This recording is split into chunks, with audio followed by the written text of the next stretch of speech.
Hi, Emily. Hi. Mom ran away.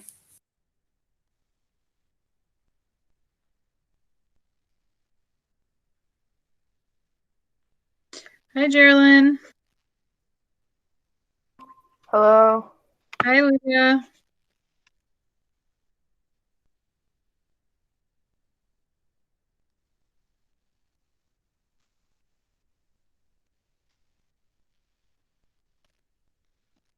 I'll give it till 1:32 and then we'll get going.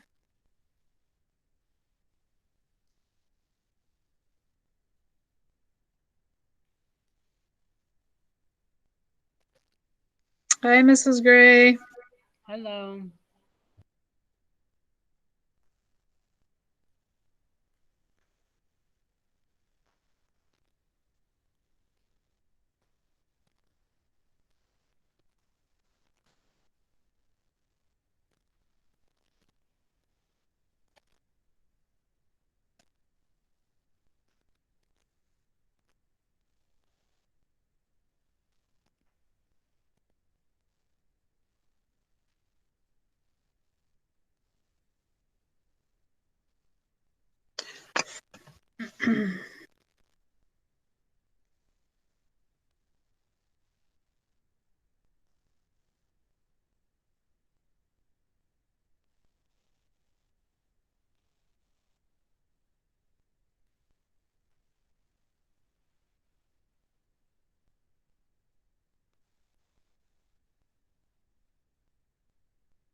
Hey, I'm going to go ahead and get started with the warm-up. So,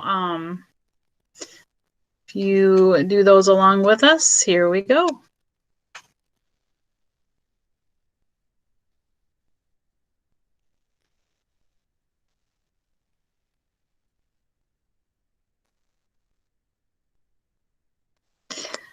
We have Monday and Tuesdays, so I'll give you a minute for each. And then there will be a Thursday warm-up, but it won't go until Thursday. But if you want it ahead of time, what you can do is just go back in your notes and come up with a question that I haven't asked yet, and then answer it. And then we'll call that your Thursday warm-up if you want to get it done ahead of time. If not, then you'll have to wait until I put it in there tomorrow. So here we go for the warm-up in 3, 2, 1, start. We got 2 minutes. Time starts now.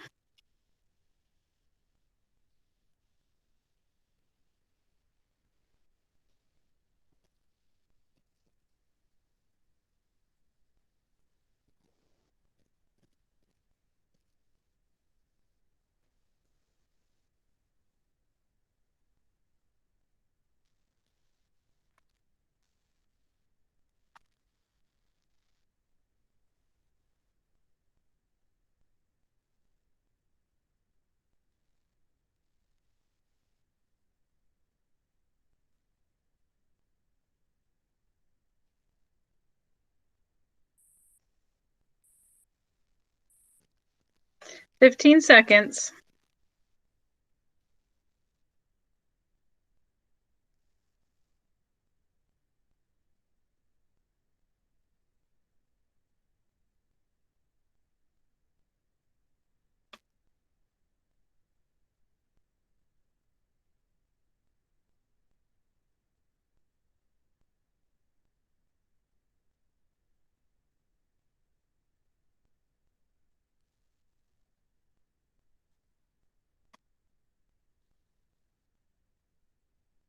Okay, here's the next one.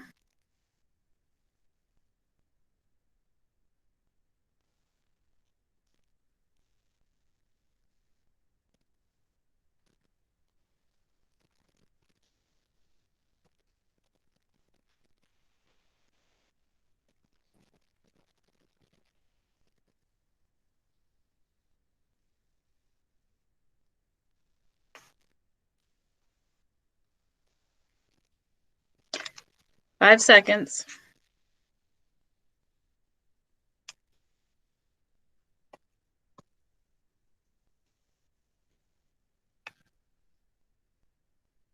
Okay, so we're going to do a couple things today. I am not sure where we left off with the notes. I can't remember if it was at nutrients with virtual or if I did the nutrients. I feel like I did not do that because at the end of that I gave an assignment and I don't think anyone got that here. Emily, do you remember if I didn't give you an assignment, did I? With the My Plate? No, I don't think so. Yeah, I don't think so either. Okay.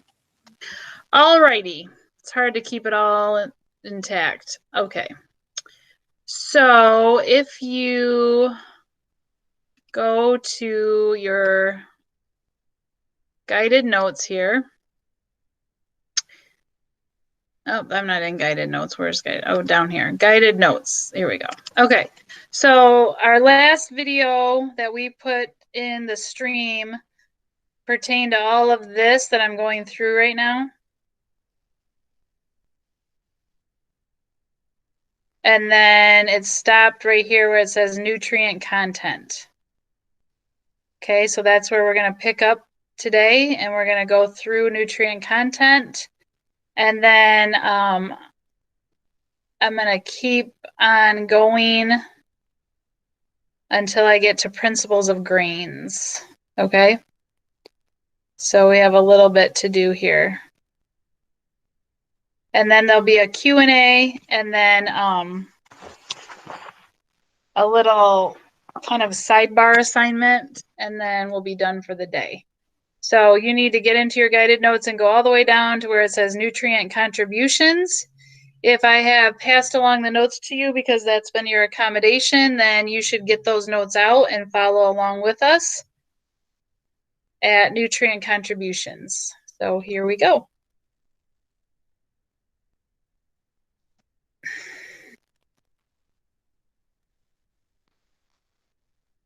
There we are.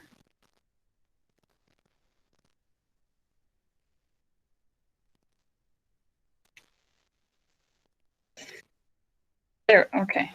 All right, so be at nutrient contributions with us, and then we will fill out our notes as we go here. Okay. And then if you guys could use the hand symbol blurpy thing, I'll know that it's okay to move on. Okay, so there's two forms of carbohydrates are found in grains, and they are the starchy part, which is the body's energy, and the fiber part, which helps with regularity. So that's known as cellulose. And then fiber in your diet should come from consuming fruits, vegetables, whole grains, not high fiber bread or fiber supplements.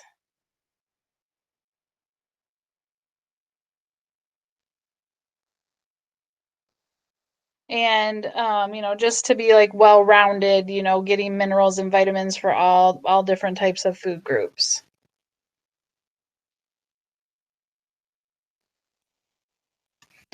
And then if you could just give me a hand blurb, really what's underlined is all that needed to go into this part of your notes, so it shouldn't take that long. There we go. So vitamin B1 is known as thiamine. A lack of this vitamin causes what we know as beriberi, which is extreme weakness, nerves and heart are affected by that. It helps the body with growth, maintaining a good appetite, healthy nerves, and body coordination. It helps release energy from carbohydrates, fats, and proteins.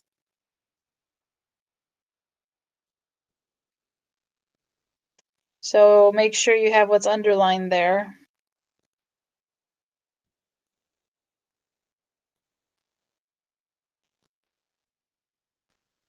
So vitamin B1 is known as thiamine.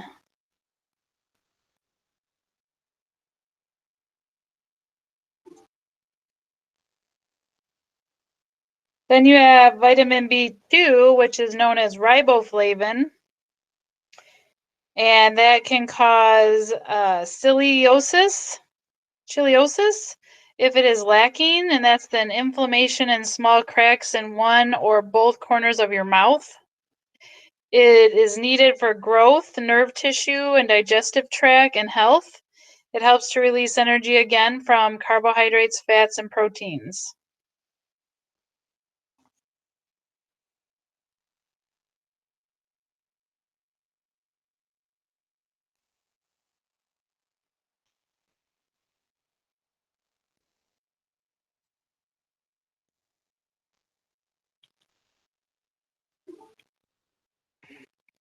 Niacin is also required for oxidation, burn sugars and starches to release energy. So oxidation of carbohydrates, and it prevents pellagra, which is an inflamed skin, diarrhea, dementia, which that a lack of it could cause that. An excess amount of fiber can interfere with calcium absorption and trace elements such as zinc.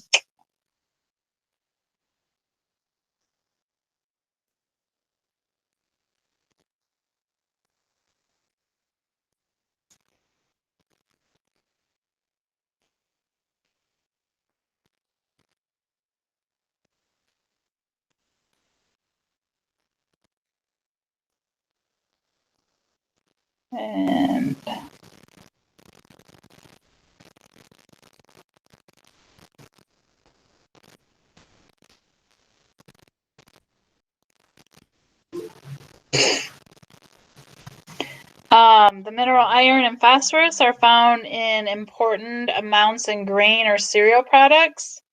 Iron is needed for healthy red blood, and phosphorus helps with strong bones and teeth. And then wheat is known as the staff of life because of its availability around the world. Wheat bran is the richest source of fiber.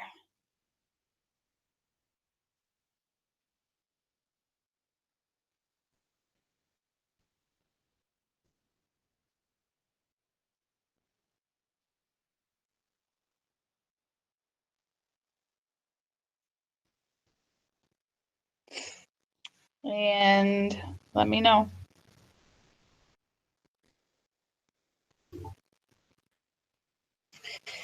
Okay, so if a product is enriched, it's when nutrients are lost during the refining process, and then they're going to put them back into the bread or grain product. It's also known as restored.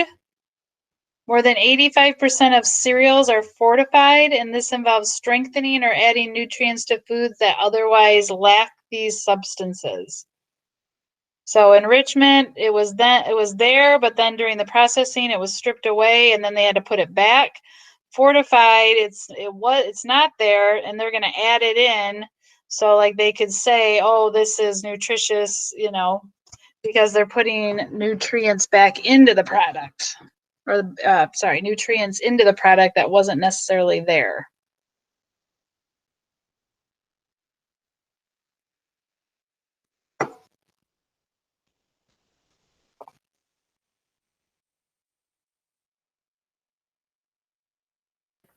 Ms. Rzepka, could you go back a slide after this real quick? Right there? Yeah, I didn't get the one after. Okay. Just let me know when you have it, and I'll move forward. All right, thank you.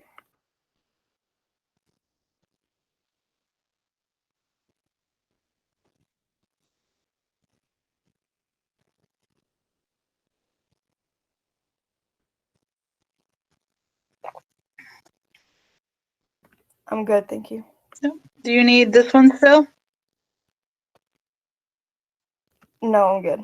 Okay. Thanks. No problem.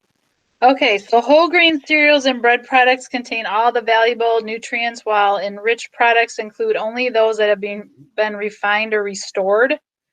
And according to my plate, half of individuals' grain products should be whole grain. So that's according to the my plate.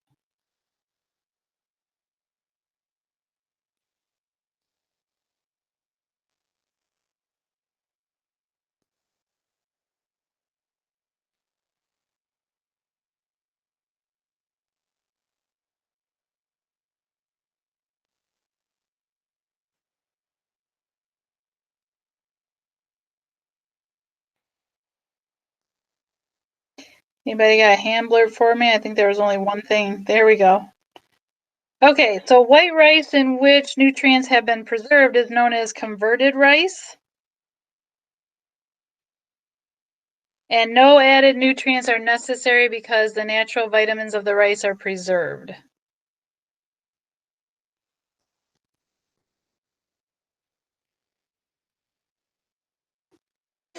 Okay.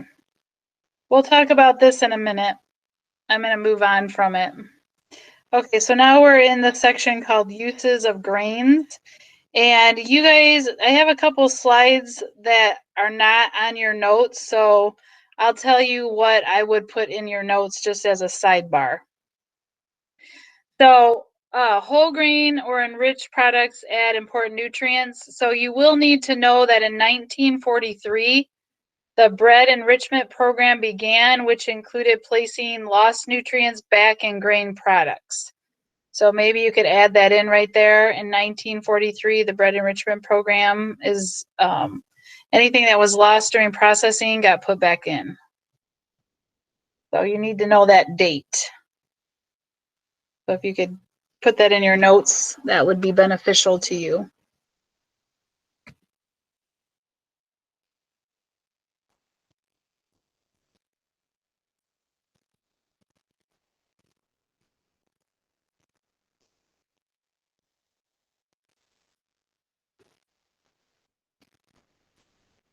Okay, and this one we've talked about before, but I wanted to show you this little video clip. So you don't have to necessarily put this in your notes because that's already in there, but there's tons of different pastas out there: spaghetti, lasagna, macaroni, elbow noodles. They're all made from the durum wheat, and it's a special type of wheat that has a high gluten content. So I wanted to share this little video clip with you that talked about different types of pasta and the different names that they go by. So let me see if I can't get this to play for you. But you know I got to do my little song and dance because it won't let me do it. So let me see about this here.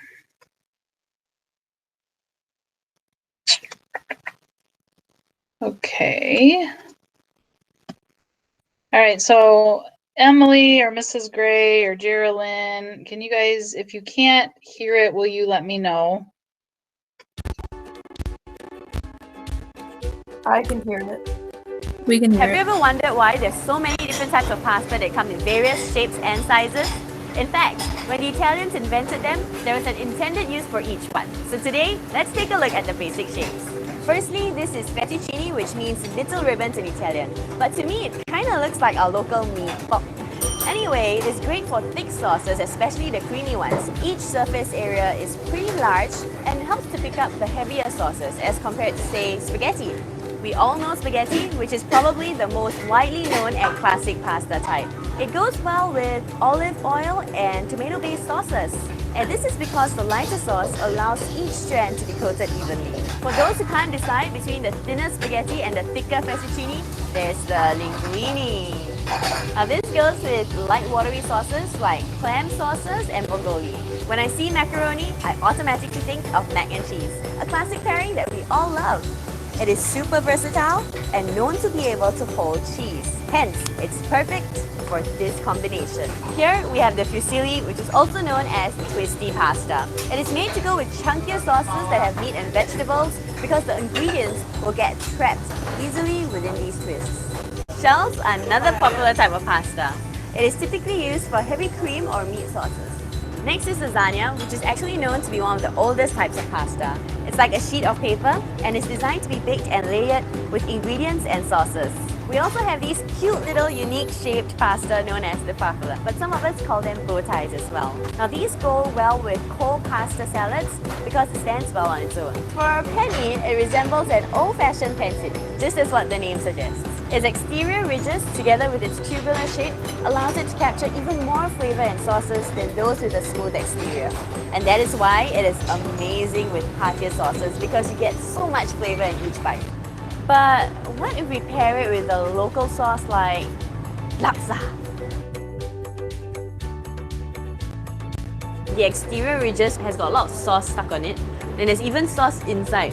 So now you know which pasta shapes pair well with which sauces. And for a local flavor, laksa is the perfect complement to penne. Come on down to Swenson's to try it for yourself, only in the month of August.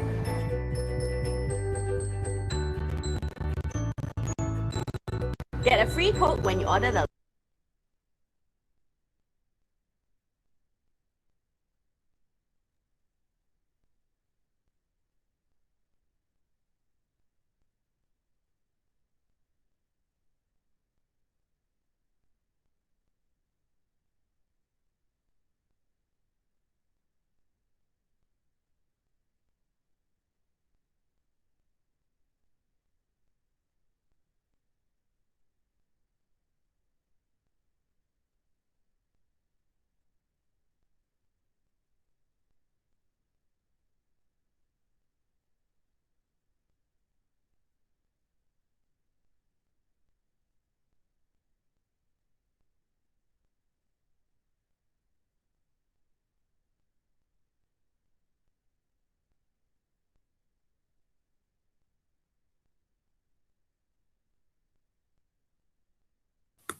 You're muted.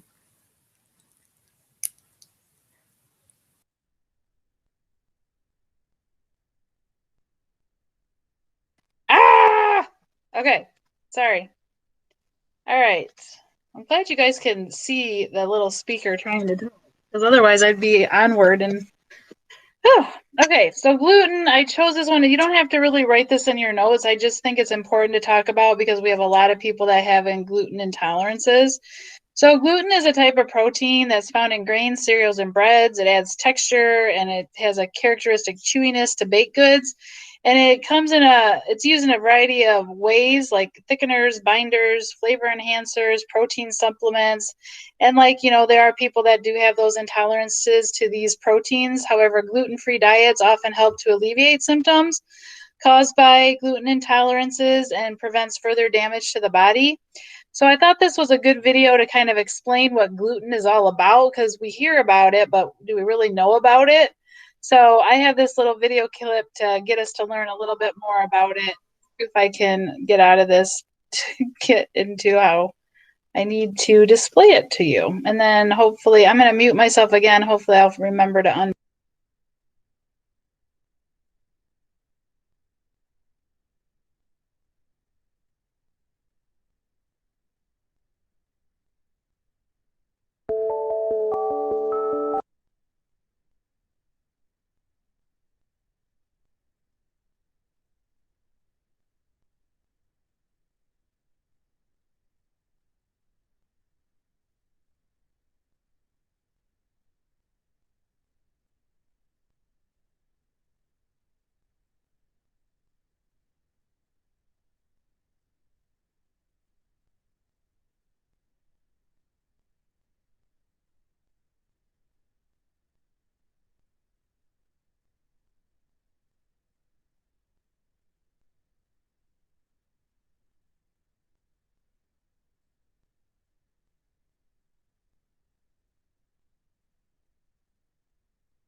Mr. Zepka, are you still trying to get the video on?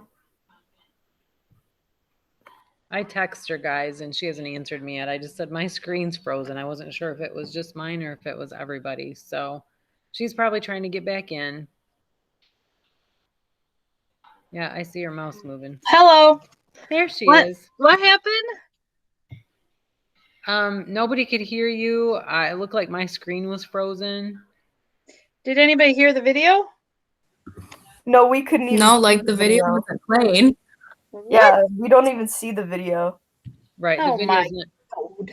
Yeah. The first one was. I did it the same way. I hate it. Okay, hold on. All right. It's almost spring break. Almost. Okay. Now tell me right away if you can't hear it. If you can't hear it, let me know. All right, I gotta rewind. Okay, here we go. Okay, well, I see it this time. We can hear it. Too. Yeah, Okay, yes. that's good. We use wheat flour in countless recipes, from chewy loaves of rustic bread and Still pizza hear dough it? to tender cakes and some muffins. Yes. All of these Okay. baked goods rely on something called gluten. How does this work? First, let's start with a simple question. What is gluten? All wheat flours contain two important proteins, glutenin and gliadin. Now, in the presence of water, these two small proteins change shape and bond together. This creates an elastic network of proteins called gluten, which has the ability to trap air much like a balloon. This gluten network fills with swollen starch granules and gas bubbles, allowing breads to rise and cakes to gain some gentle structure. Now, here in the test kitchen, we've long known that gluten is important in baking, but mainly we've done a lot of talking, not a lot of showing. So what is it on a tangible level? Can you see it? Can you feel gluten? I ran a simple experiment to find out just that. I made two basic doughs by mixing flour and water in a food processor until a smooth ball formed. Now, for one dough, I used cake flour, which contains the least amount of protein of all the different types of flour that you can find at the grocery store, between 6 and 8% usually. In addition, cake flour is often bleached, which further weakens the proteins. Now, for the other one, I used bread flour, which contains the most amount of protein, usually running about 12 to 14%, and is generally not bleached. So you can see here I have two balls of dough, each containing a different amount of gluten. But you can't actually see that, because surrounding that gluten is a whole lot of starch. And the next step, believe it or not, I washed the starch away. I placed each dough in a mesh strainer and massaged them under running water to wash away all of the starch. Once the water ran clear, a sign that the starch was gone, I was left with two piles of essentially pure gluten. As you can see, the differences in appearance and texture of the two are dramatic. The low-protein cake flour formed a very small amount of really weak gluten. You can pull it right apart. On the other hand, high-protein bread flour formed a large ball of highly resilient, rubbery gluten. It can be stretched very thin without tearing.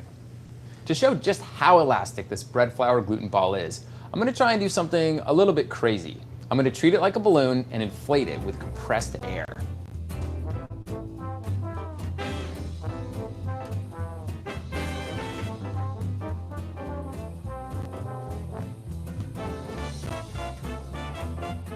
So, what have we learned from this experiment? Well, we use high-protein bread flour for breads because it develops a lot of very flexible gluten, which, as we've seen, acts like a balloon, trapping air and creating higher rising loaves. Now for cakes, we want just enough gluten to provide a bit of structure without turning them tough. We turn to cake flour for its lower protein content and reduced gluten potential. All-purpose flour, as its name suggests, is good for a lot of foods that fall in between these extremes, such as pie dough, heartier muffins, and cookies. So, next time you're kneading pizza dough, gently folding a cake batter, or considering swapping one type of flour for another, we hope you remember this experiment. This is one case where seeing really is believing. Okay. So hopefully that explained a little bit about what gluten is and why it's important when when I go to the store and buy bread, I always try to find the loaf that is the fluffiest, the one that raised a lot, because I don't want my bread to be tiny. I want it to be nice and big. Okay, I'm presenting, so that's good. Let's go back. We already did a little bit on rice. I'll read the rice ones, but you guys already did one earlier, so don't worry about this in your notes. But So white rice, brown rice, wild rice. White is the most popular. It contains the endosperm. Brown rice has a higher nutrient content because it contains bran and germ. Wild rice is not truly a type of rice, but it's a seed of grass grown mainly in Minnesota and Canada. Wild rice contains a strong nut-like flavor. Pre-cooked means like instant. The reason it's instant is it's quick and easy. You can just, put it on the stove, bring your water to a boil, put your rice in, take it off the stove, put a cover on it, and leave it for about 5 minutes, and it's all cooked. Converted is hard boiled. It has been treated to keep the original nutrients of the grain. And then this is where I want to talk about flour. So that's where you should be on your notes. And I have 2 videos. One I was able to play, and I think the other one I couldn't play. It wouldn't let me. So I don't know if it will today or not. But I think it's interesting to talk about the different types of flour.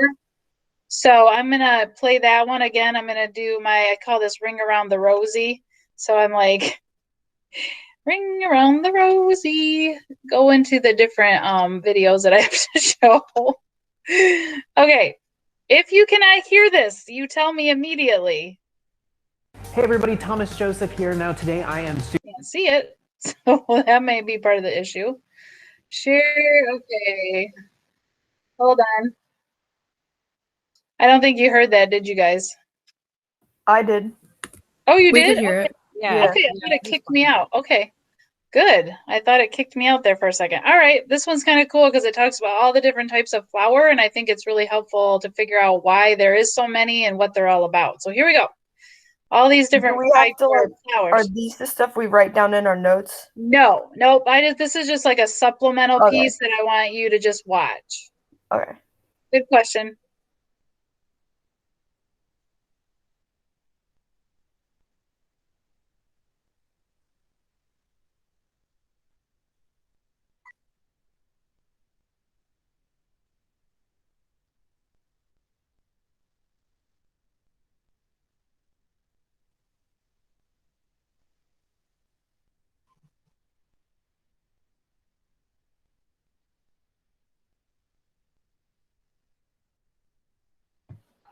It's not playing, Ms. Epcot. You can hear it, but you can't see it? No, I it's not can't doing see or anything. hear anything I was now. just waiting to see if it started. I wasn't sure if you Yeah. started. I think what happens is I'm in PowerPoint, I click on it there, and then I think it's going to just show you guys, and then it doesn't. So I think it's how I'm going about it. But all right, I think it should work now without any trouble. So again, please let me know if it's not. Okay. them, all those sorts of questions. Well, today Yes, I'm going it's to answer playing them and we for can see you. Okay. I have a few varieties here in front of me, but before we get into those, I want to talk about wheat flour in general. Wheat, what is it? Well, wheat is, in the United States, probably one of the top 3 grains that are grown, and about 75% of the wheat grown in the United States is hard wheat, considered hard wheat, and 20% to 25% is soft wheat. Now, hard wheat has a higher protein content in it over kind of generally compared to the soft wheat, which has a lower protein content to it. Now, most flours that you find in the market are made of red wheat. There are many different kinds of wheat in the United States. There's red wheat, there's white, but the majority is red hard wheat based flours. So in front of me here I have all-purpose flour. All-purpose flour again is made from that hard wheat, but the difference here is that in all-purpose flour what happens is you take the wheat with its 3 components. The first is the endosperm, then there's the bran and the germ.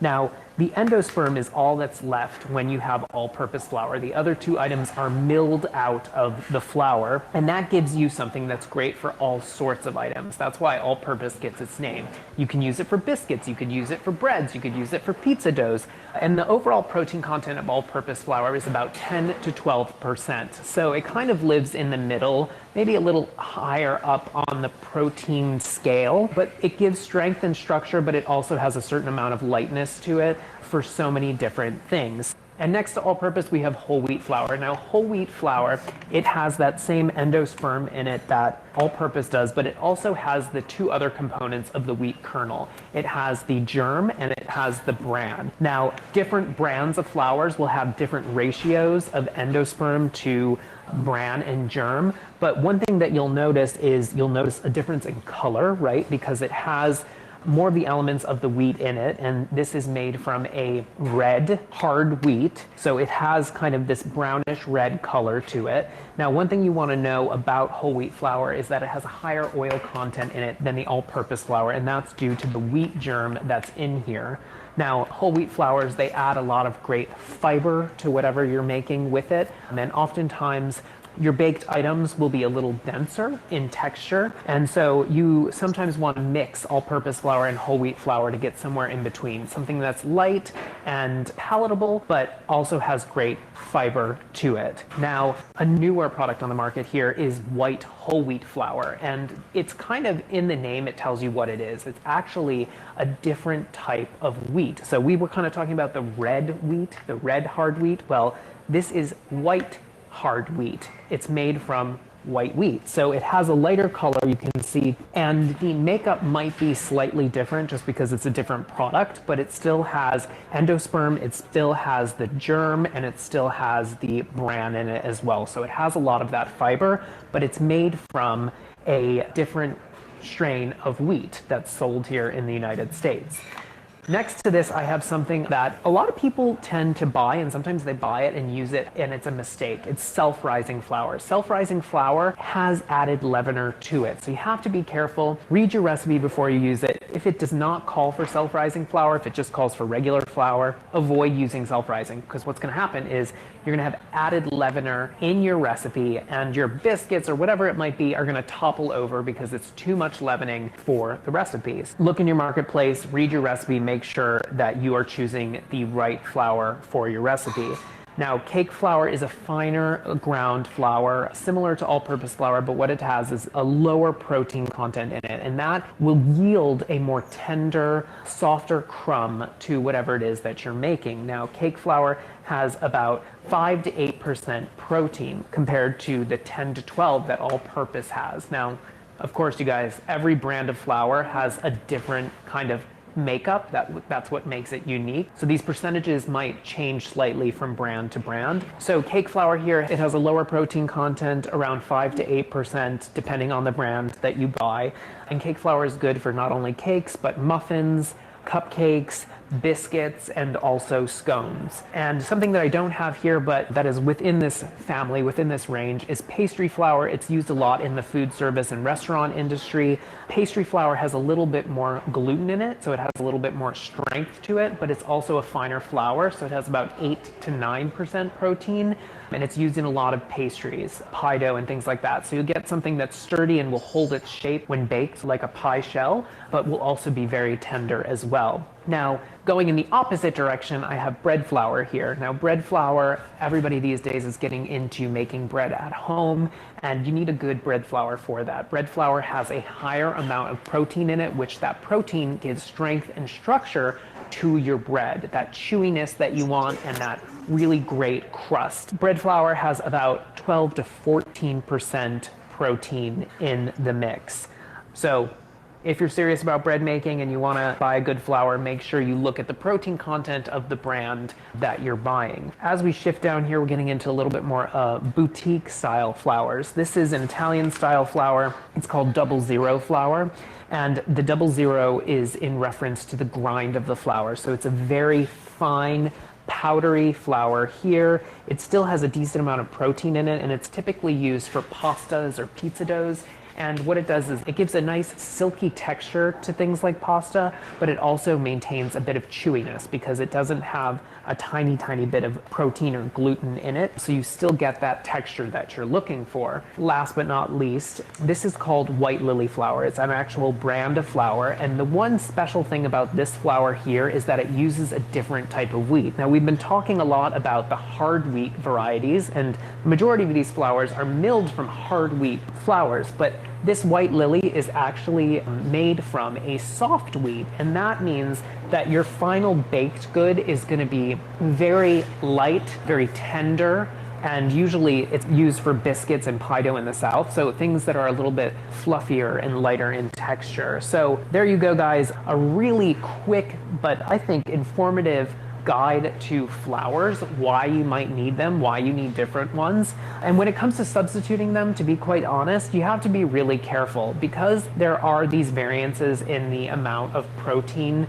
that each flour has, and they're ground at different levels. They have a different fineness to them. You really should use the flour that's specified in your recipe. Now, as always, guys, we'd love to hear from you. We love to know what questions you have in the cooking world, in the baking world. So reach out to us, and happy baking, guys.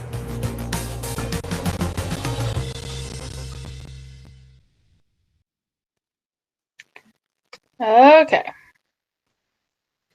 I'm pretty sure this one isn't going to work. Yeah, that one's. I need to get that out of there because it's not working. Okay. So this is where your notes start in here. Whoops. So here we go with your notes. So it should start with white flour.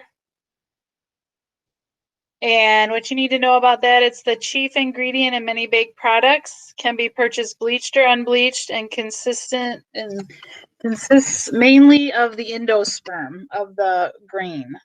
And that other video I had there was the difference between bleached and unbleached. So I'll try to find another video for you guys to be able to see. Whole wheat contains bran and germ and has a coarser texture and a nut-like flavor.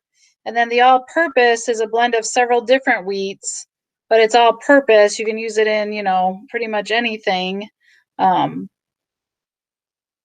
which is where it gets its name. It has lots of purposes. So just give me a blurpy derp when you're ready after that. You're not presenting. Oh, I was just gonna say the same thing. I am kind of go. This is funny. Makes me crazy. There's just so many buttons to push and so many things I got to do. All right. And there we are. Okay. So I already read it to you. So just go ahead and fill that out. You don't have to write every little thing. If I was doing white flour, I just would say that it's, mainly used for baking. It can be bleached, unbleached, and it consists of the endosperm. And then whole wheat, I would say, has the bran and germ, and it is coarser texture, nut flavor. And then all-purpose, I would just say that, it's a blend of different wheats, but you can use it for pretty much anything.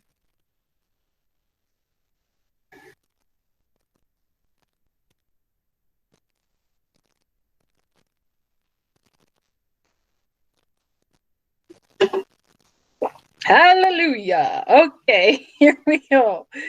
All right, instant is a quick mix, all-purpose flour that has been specially treated so it blends easily with liquids. When I think of an instant, I think of like pancakes. All you have to do is add water and you just stir them up, and so those are your quick mixes. They pretty much have everything that you need in there, and all you have to do is add water. Self-rising contains the leavening agents like baking soda and baking powder, so you don't have to worry about the dough rising. It will do that, which is where it gets its name, self-rising. And then cake flour with that soft wheat is just real gentle and light and flaky, and that's what you want out of a cake flour.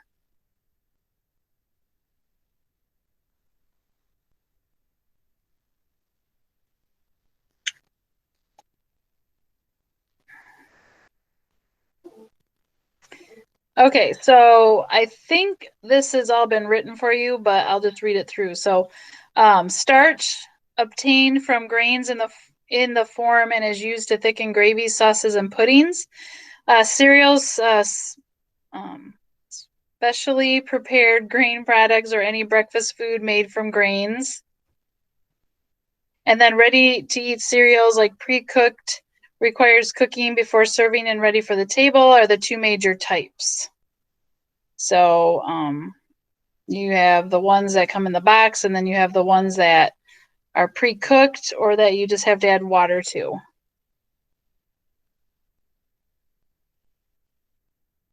And I want to say that that was all written out for you. Yeah, and then, okay. All right, so 2 things. This is the assignment.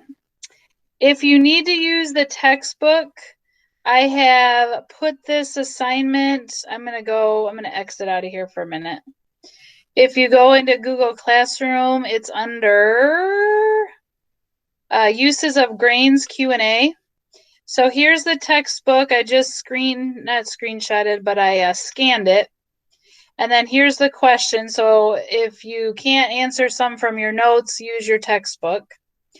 And then the other thing I wanted you to do, because you guys, you know, we missed a day and we're just not going to be able to catch up very quick.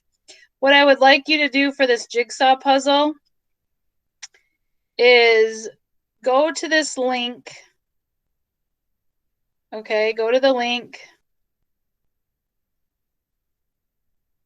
Today sometime, hopefully it'll come in. Okay, so go to the link and I'd like you to read this and read how many grains are needed daily, why it's important to eat grains, how many grains foods are needed, what counts as a grain, and then go and scroll through why it's important to eat grains, especially whole grains, and then scroll through this if you could.